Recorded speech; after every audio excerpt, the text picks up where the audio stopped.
Today, you join me in front of a vehicle that quite frankly needs no introduction. This is the Ford Maverick. If you haven't heard of it, this thing is selling like hotcakes, but good news, orders have just reopened.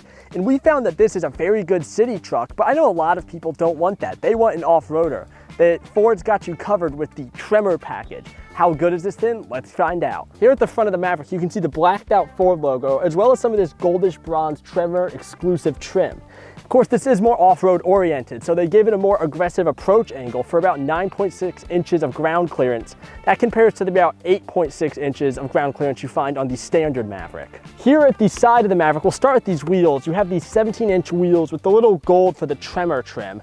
And of course, this is the only configuration you can get of the Maverick, so you won't be able to get any other cab size or bed size. This is it. But the big selling point of the Maverick is going to be the price. You can get the standard Maverick XLT for about $25,000. You could add the Tremor package on that for an additional $3,000 to get about $28,000. Of course, the Tremor package is available on both the XLT and the Lariat trim. Here at the back of the Maverick, and of course I know a lot of people first are going to say, this isn't a true truck, it's unibody. Yes, so this does compare more to SUVs, so keep that in mind when you hear about 2,000 pounds of your max towing capacity. This compares more to SUVs, not your full-size trucks. But you do get a respectable 1,200 pounds of payload capacity. Of course, in the bed, you have this QR code here that you can scan to get some tutorials on how to build some fun stuff like bike racks. That's been a huge accessibility point, being able to build your own racks and other things in the rear of the Maverick. What do I mean by build your own bike racks? You can see right here, you have these little slots available to slot your own wood pieces in to build whatever you want back here. Here in the back of the Maverick, it's a little tight. You don't have any air vents, but at this price point, it's a little more acceptable. You also get the standard cigarette lighter-esque charger, but you can just plug an adapter in, you're good to go. You do have the little pull down here, no little nubs in the cup holders. Hate to see it, but whatever, this is a very affordable vehicle.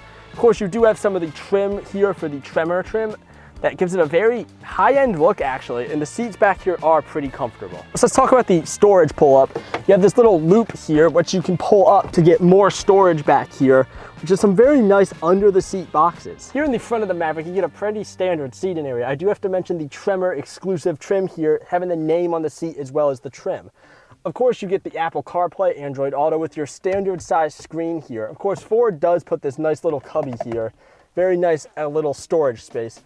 Overall, I have to say it's a pretty good interior. Of course, now we are on the road in the Maverick, and here I have Jake. Jake, what do you think about how this vehicle's riding? You know what? I drove this vehicle, and I drove the hybrid version, and I really liked it, but now we have the twin turbo, right? Or not twin turbo, but the Ecoboost turbocharged motor, right? Yeah.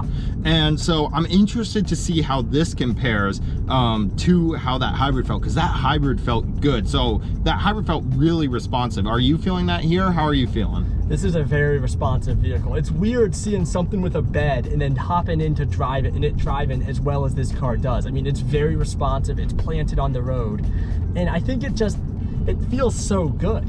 Yeah, and you know, you say car and it feels like a car. Yeah, on the outside it looks like a truck, but it does drive like a car because we have that unibody construction. So you may be familiar with body on frame construction. Body on frame, it's just what it sounds like. You build out a frame and then, oh, that feels good. That Ecoboost motor, that's got some kick. It does. But you know, you're familiar with body on frame. You take the frame, a ladder frame, and you plop a body on top of it. The body doesn't give the structure, the frame gives the structure, and that gives that disconnected feeling from the road. But Colin, here in this unibody, you feel a lot closer to the road. You feel a lot more like you're driving a car, is that right? Yeah, and now that we're on the twisties, as we like to call them, you can really feel it.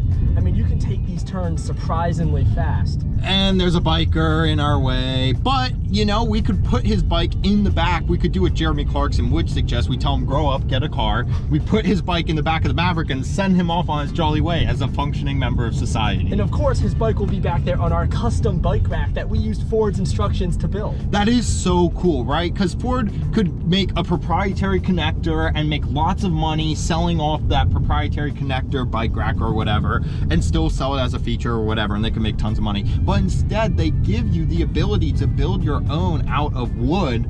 That's just a real cool feature to me. You know, Ford is foregoing a pretty pretty good chunk of change to give consumers that option. And I think that that type of consumer-friendly thinking has to be praised. It does, and I mean, that's just what the Maverick is. Everyone was talking about how expensive trucks are getting, and Ford made the Maverick as kind of a solution to that. Yeah, it's not a true truck, but it is so affordable, and it still has a lot of that utility. I just feel bad for the Hyundai Santa Cruz. You know, Hyundai thought they were solving the small truck problem, and Ford kind of said, here, hold my beer, and came out. The Santa Cruz is a good truck, but this feels a lot more open. It feels a lot more airy. The visibility in this vehicle is a lot better in Santa Cruz, and I like how it feels when we're driving more. But Colin, any final thoughts on the Ford Maverick Tremor? I have to say, I love this vehicle. I can see why it's been selling as much as it has. Guys, thanks so much for watching Gas Guzzlers. Be sure to like and subscribe, and we'll see you in next week's video. Take care.